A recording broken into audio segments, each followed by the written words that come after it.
আমাৰ চেনেলৰ সমূহ দৰ্শকলৈ স্বাগতম জনাই আজি ভিডিঅটো আৰম্ভ কৰিছো। যিসকলে আজি প্ৰথমবাৰৰ বাবে চাইছে তেখেতসকলে আমাৰ চেনেলটো সাবস্ক্ৰাইব কৰি দিব বুলি আশা ৰাখিলো আৰু শেষত এটা লাইক আৰু শেয়াৰ কৰিবলৈ যেন নাপাহৰে।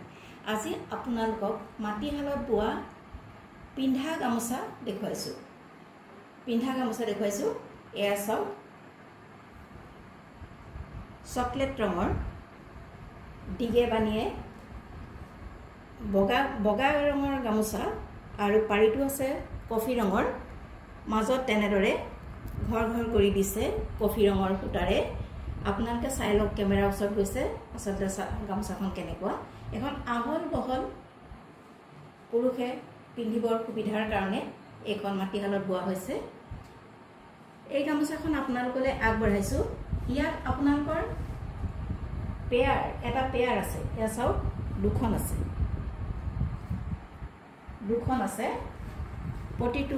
প্ৰতিটোতে দুখন আছে। গতিকে আপোনালোকলৈ আগবঢ়ালো। যদিহে পচন্দৰ ভিতৰত পৰে তেনেহ'লে আমাৰ হোৱাটছআপ নম্বৰত আপোনালোকে যোগাযোগ কৰিব। স্ক্ৰীনত যিটো নাম্বাৰ দিয়া আছে তাত আপোনালোকে কল কৰিও আমাৰ লগত যোগাযোগ কৰিব পাৰে।